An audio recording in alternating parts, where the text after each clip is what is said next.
ذرا ان کی بات سنیں یہ کیا فرما. یہ ہے درود کا فلسفہ. تم کہو اللہم، میں کروں گا صلی اللہ، پھر آگے آئیں گے محمد و آل محمد. خدا نے کہا پورا دن نہیں مانگو گے، 5 دفعہ تم سے ضرور منگواؤں گا.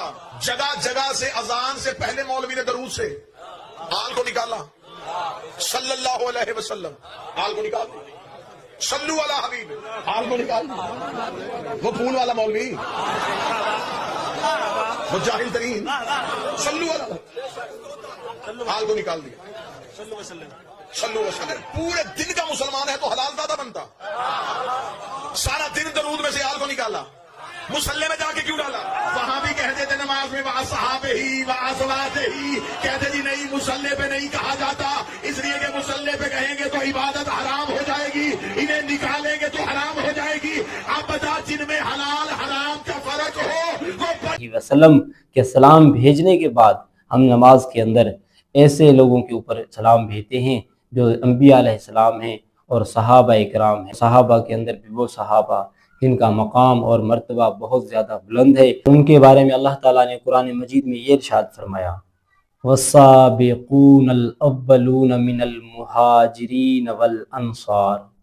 اللہ تعالیٰ نے ان کے حوالے سے یہ بتایا کہ وہ لوگ ہیں جنہوں نے اسلام میں سبقت کی اور اسلام میں پہلے داخل ہوئے. یہ جو سب سے پہلے ایمان لانے والے ہیں، کیونکہ صحابہ میں سب سے عظیم تر شخصیات حضرت سیدنا ابو بکر صدیق رضی اللہ تعالیٰ عنہ، جس نے سب سے پہلے نبی کریم صلی اللہ علیہ وسلم کے اوپر جب کسی کے اوپر سلام بھیجنے کی بات آئے گی، صالحین کے اوپر، نیک لوگوں کے اوپر، اور وہ لوگ جن کے اوپر اللہ کی سلامتی ہو، تو ان میں سب سے پہلے انبیاء علیہ السلام کا نام آئے گا.